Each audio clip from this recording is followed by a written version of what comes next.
up, guys? Welcome back to the channel. Welcome to Hang Time Podcast. So this is the second episode. We're still with Kevin right here, and as you know, first episode we're going to talk about what happened in SPA LV. But then we're not going to go in depth because we're not in that school, or we don't really know what's the truth whatsoever. So we're just gonna talk about what is happening that we got the information about, and then we're going to talk about our experience in SPA LC. And we're going to within the system. just racism within the system and what we think should be improved, or like what should the system do. And we're going to jump into the question that our friends put in my Instagram. So now you can start what happened in SPA LV. You haven't watched it, right? Basically Nikki and her best friend said that 14 local teachers, Indo teachers, got fired. And then what was triggering was, one, in the email they said that they fired for to make a more efficient learning experience or something like that. Pokoknya to make the learning experience better atau gitu kan ya, gitulah. And then second, they got fired during a pandemic. Nah, and what sucks is, of course, during pandemic, apalagi sekarang kan cari kerja itu pasti susah banget. And what's even more triggering was those 14 teachers were all Indonesian. Jadi kayak, maksudnya gini loh, right now, even in the video, they said that the bully teachers, they're still getting paid, their children are still getting discounts to go to the school. And then the Indonesian teachers that were fired were teachers that has been there for a long time. That has been there. Even one of my friend from LV said kayak one of the teachers she remember kayak itu dari kindergarten ada Tiba-tiba dipecat gitu. Tiba-tiba dipecat gitu. And of course, one, we're not LV, and one, we're not the schools, like we don't exactly know. Yeah. But then what we can talk about is like how memang kayak kerasa juga gitu di LC kalau misalnya there is definitely our system is definitely racist juga gitu. So for me, I can see that. First of all, of course, if you're a expert teacher or from international, like an international teacher, of course you're gonna get more privilege. But then, for me, you can treat local teachers better that has stayed 10 plus years, because if you have that loyalty that you're giving out to the school, you should get an extra bonus lah. Right? I mean, we don't I don't think you should just fire that easily. For me, kaya there's a lot of complaints, and those complaints are facts. For example, if the teacher is actually bad, you can fire it lah. But then it's not that easy lah. Don't take it like the parents bilang the teacher is bad, but then you langsung fired gitu kan. But we don't exactly know what is happening in SPLC, but we're not gonna go critique kayak SPLC is bad. No, but then kayak you can do better than that lah. Like even the new there are a lot of instances di mana there were a lot of bully teachers that, let's say, are not that good, right? And if compared to other teachers, of course they should be fired gitu. I'm just speaking facts kan. Nah, but then instead of firing them, malah ditahan gurunya, atau enggak they relocate the teacher gitu. And for me, like, it's so easy for you to fire a bad Indonesian teacher, but when it comes to a bully teacher that's bad, kok nggak secepat itu gitu. And maksudnya, I guess it's also, you can say that but it's hard to find teachers from abroad, but at the same time you need to understand that a lot of Indonesian teachers are actually good gitu. Like, they can actually speak proper English, and they can actually speak proper, and they actually know what the material is gitu kan. And some of the bully teachers you hire, they don't gitu. Like, mereka nggak tahu apa-apa. So like, I don't see the correlation with that statement gitu. And in terms of privileges, I understand that in the US or in abroad, they probably have a higher minimum wage than in Indonesia. and that's one of the arguments gitu kan. Tapi for me, I don't think if for example if Indonesian teachers get paid misalnya 7 juta or 7, 8, 9 gitu kan, terus the expert teachers 20, kayak that's so far, that's 10 mil plus bedanya gitu. And for something that apa ya, I mean like if that's the case, okay, but then at the same time increase the amount of payment the Indo teachers are also getting, the local teachers, especially the ones that has been working for a long time. Kalau misalnya fresh baru 1 tahun ya 7 juta, I understand gitu kan. Tapi kalau misalnya udah 10 plus tahun terus masih within that range kan, itu nggak mungkin banget ya. For me pertama, why we ask misalnya we don't know what's happening to the Indonesian teachers, especially yang udah 10 years, by the way. LC 10 years plus, we don't know, right? We're just saying that, for example, kalau misalnya udah plus years kan mereka juga nggak dapet rumah. They have a family to like, they need to make money for the family to be able to live, right? They don't get paid for the electricity, water, house, dan especially now international teachers malah emang harusnya dapat sih, tapi kan maksudnya udah dapat, but then the money is so much higher.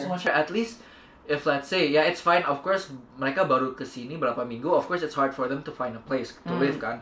Boleh dah dikasih rumah, but at the same time maybe their payment daripada apa ya, rather than so far, maybe the Indo teachers also not that much, tapi kayak at least mungkin setara lah gitu kan. Maybe if they get 20 mil, then the teachers get 15. Because the thing is, you have to understand that they also get house, gitu kan. And that's a huge, like, total itu udah MM-an kan, lo udah tambah MM-an, terus you get paid way more.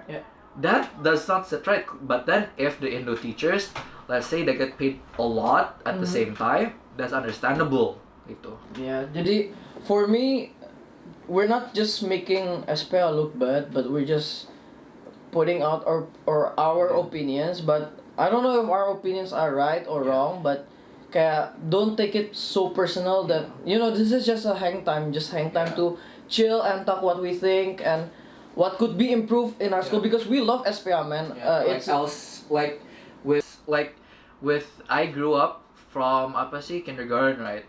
I was 3 years old gitu in LC, and then like I see like how it progresses gitu. And lu dari kapan ya? Gue juga dari TK, tapi kan I've moved like 2 years in SDA, right? Then I moved back to SPH. Jadi kayak we grew up with LC gitu, and we grew up with the community, and it's hard to see that the system is very toxic, because there are a lot of people, even the bully teachers, we love them gitu kan.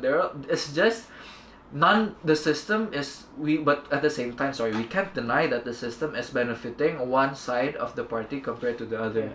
And we don't really know in terms of if, like, let's say with what the problems happening with expat teachers, who knows, maybe one race is being more benefited than the other, but compared to Indo teachers, they're definitely more, there's a hierarchy. Kayak kelihatan lah kalau misalnya English teachers, bully teachers are treated more respectfully than Indo teachers gitu. But then the thing is, untungnya the bully teachers that go to our school is fun sih.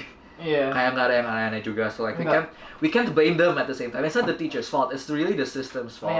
So the other thing I want to talk about is worship band, and how right now I don't feel like SPA Lipo Cikarang is not developing students as they have talent. I know there's a lot of kids in SPA LC that I know have so much talent in music. For example, my cousin is good at playing drum, beberapa yang bisa nyanyi, bisa main gitar. Dan menurut gue SPA itu haruslah at least coba nyari guru, atau nggak salah satu guru SPA gitu yang bisa ngajar. Dulu kan kita juga ada kan, we're not gonna say their name, tapi mereka bagus gitu loh. Mereka guide kita untuk masuk worship band, dan kita berdua adalah dia pemain bass, gue pemain drum di worship band. Dan menurut gue mempunyai komunitas yang sangat baik, nggak ada toksik-toksiknya. Dan kita tuh bareng menyembah Tuhan gitu kan, kayak we worship together, we practice together, before practice we pray, and then sometimes we eat together, right, in a party gitu kan. Kita abis retreat biasanya kita makan bareng di rumah guru kita gitu, kita ngobrol gimana sih lebih baik gimana kayak gitu. Dan menurut gue sekarang gue dengar tuh worship bandnya tuh guru ya itu nggak apa-apa, tapi menurut gue ya SPH tuh harus lah at least develop murid-murid yang punya talent. Dan kalian kan sekolah Kristen kan, ya seharusnya bisa lah develop murid-murid yang punya talenta dan bisa bikin worship band gitu. Sayang aja kita as previous worship band ya kita sad. It's good. Like one of the things I remember the most memang kalau pas di LC is worship band. Yeah, worship band ya. And I feel like apa ya? It's weird. Jadi I feel like they're really losing track of their vision and mission to knowledge, faith, and Christ godly character kan. Maksudnya one, they're either getting apa ya? Not too Christian tapi lebih ke it's like they only dulu LC, well not dulu juga sih, but then during our era ya, we're very open to talk and we're very open to not negotiate tapi kayak to curhat lah ya. Curhat lah. And then when it comes to the teachers, but then at the same time we have respect itu kan. We juga nggak ngegas juga. I feel like in now generation it's either they think that teachers are whack gitu kan, kayak are bad even though it's just their laziness, atau enggak sekolahnya juga nggak coba gitu. So like it's both sides. So like again like God, maksudnya as a Christian school especially LC, we should see that, you know, one of the things that Jesus asked us is to spread His word, is for us to also interact. If let's say they don't interact back, it's okay, at least we still try. I feel like now they gave up gitu kan, kayak give up. Coba. Ya menurut gue even when our era tuh, when we worship band, like when juniors went in the worship band, I don't feel like there's the power of worshiping or at least kayak do our best to worship God gitu kan. Because sometimes we're not gonna say any names, but sometimes the junior singers kayak just sing as like gitu-gitu doang kan. Nah for me kalau misalnya kalian kayak gitu ya nggak usah ikut gitu loh.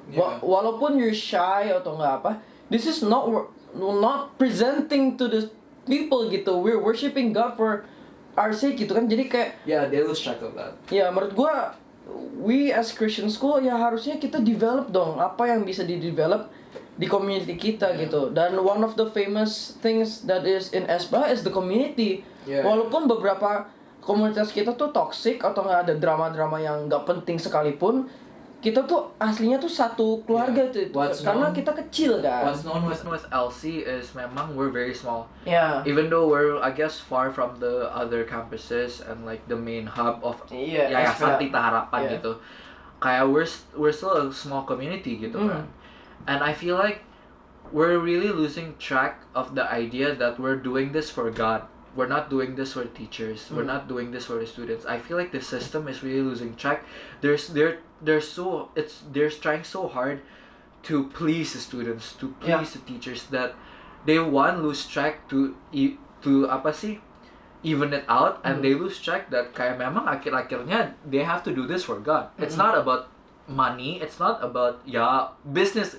Okay, I cannot really say that because it's a business, right? Tapi kayak at the end of the day, you have to put your head in God. You have to make sure that God is number one and see it from His perspective, from His teachings. Baru lo bisa ngurusin apa-apa lagi gitu. I feel like they really lose track of that because they try so hard to please everyone gitu.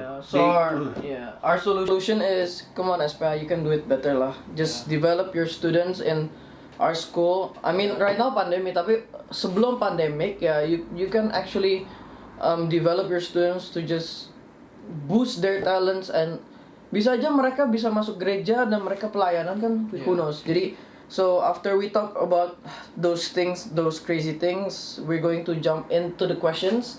So there's a lot of questions, not terlalu banyak sih, tapi ya segini adalah. Jadi Comfort asked about the takes of NBA bubble restart, tapi he's not an NBA fan, he's not a sport fan, so we're going to talk about that to the next guest. So stay tuned for the next guest. So yeah. Kevin Mulyantama 24 as bagaimana persyaratan untuk kuliah di Aussie atau enggak Australia.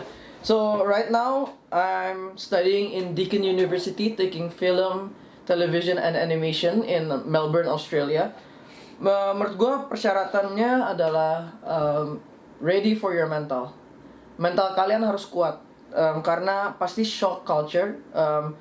Their culture is very different with us Indonesians, and second of all, you need to physically be prepared also, because in there the climate is super different, cuacanya beda banget. Karena kalau di Indonesia kan ya panas-panas, hujan-hujan, nggak ada yang pernah dingin-dingin banget kan. Kalau di sana tuh sehari bisa 3 gitu, pagi-pagi panas, sore-sore dingin, dan itu malam-malam hujan, kayak gitu. Jadi kayak kalau pakai hoodie salah, pakai baju juga salah, jadi bingung gitu. Harus pakai baju dan bawa jaket biasanya, dan repot lah kalau di sana. Dan kalau pelajarannya di sana sih nggak terlalu susah ya. Maybe because it's my first year and my second trimester, it's not that difficult as in like those like Indonesian universities yang actually try hard and belajar super keras, harus taat gini-gini. Ya jadi nggak terlalu susah lah kalau misalnya kalian mau masuk Aussie, ya paling ngambil apa ya tuh? Agent.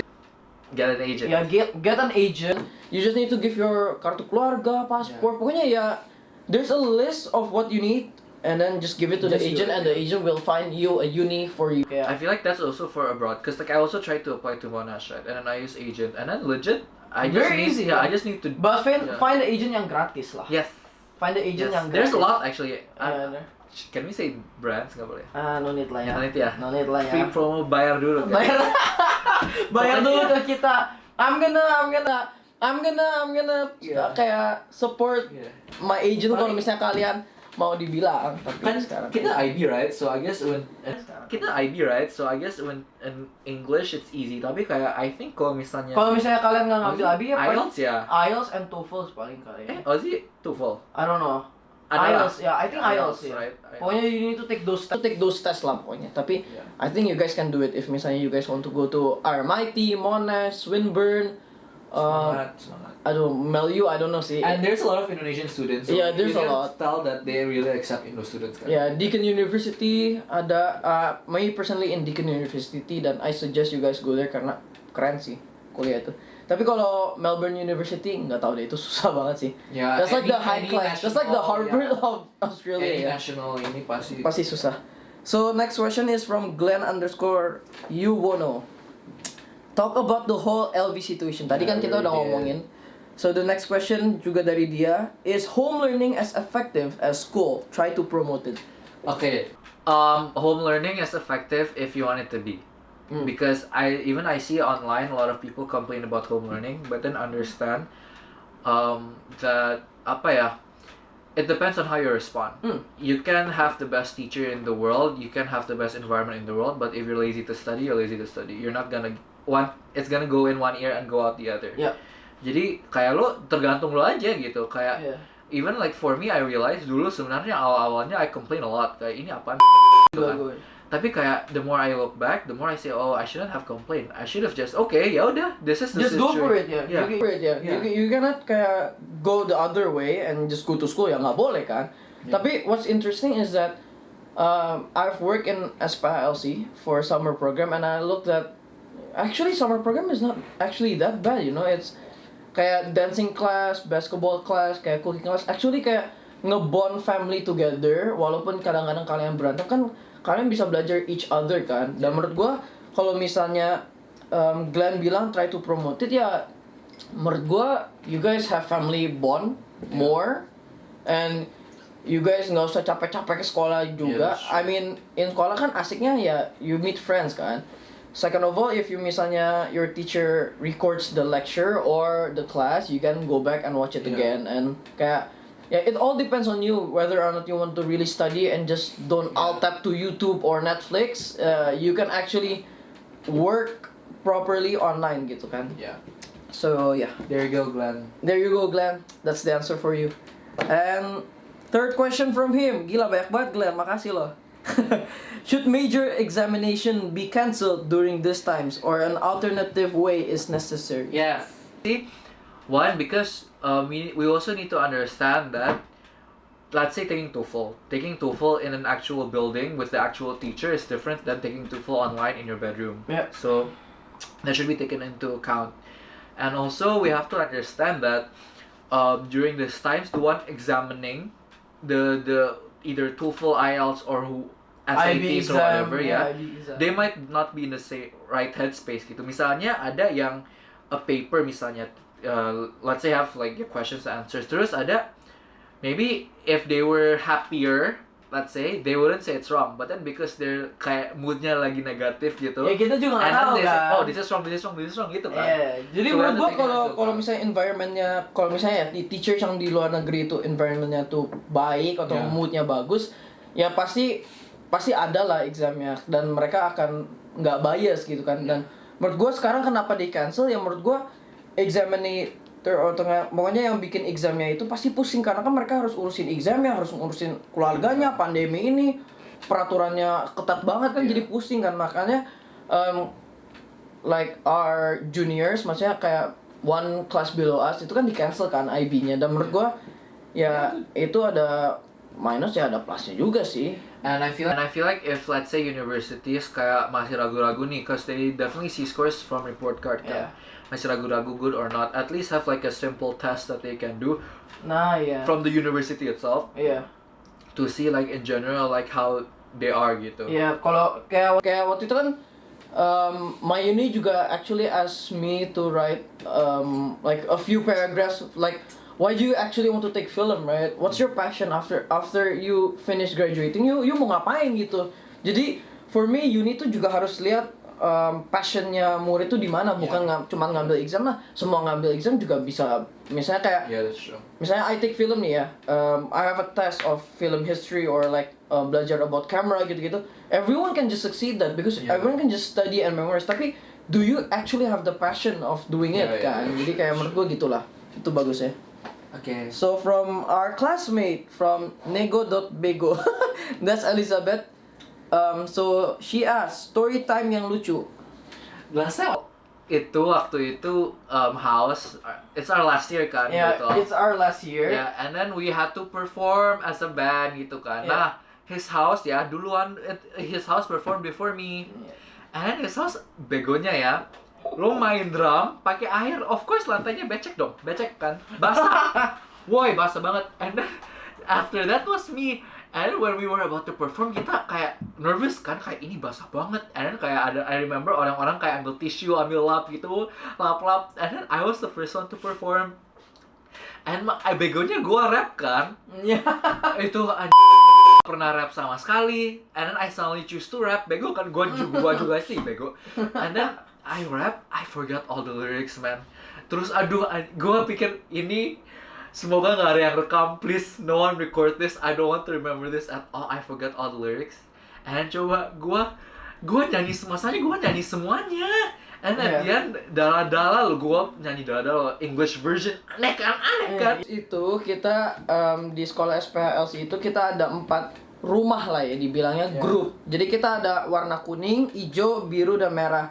Nah biasanya tiap tahun itu kita ada kompetisi. Misalnya kayak ada sports, ada arts, ada music, atau kayak games, pokoknya banyak lah untuk mendapatkan poin paling banyak dan menang. Dan di end itu kita akan dapat prize kalau misalnya nonton bareng di sinema, ke waterboom, kalau nggak ke time zone, pokoknya gitu lah ya guys. For asik-asik lah ya di luar akademik. Nah, basically itu we in our the last game of our house itu biar dapat poin itu kita performance band. Nah, I'm the first group Red House. Dulu gue Green House, tiba-tiba diganti ke Red House. Dan gue itu bikin seperti ini kalau. Nah, nanti gue insert ya gambar ini. Gue itu main drum pakai air. Gue kira nggak mungkin basah dong, karena gue kira kan ketutup cuman jeber-jeber, muncar-muncar dikit lah ya. Taunya itu bocor guys, di sebelah kiri dan kanan itu bocor drumnya. Jadi kayak tumpah semua dan kita nggak ada pelan gitu kan.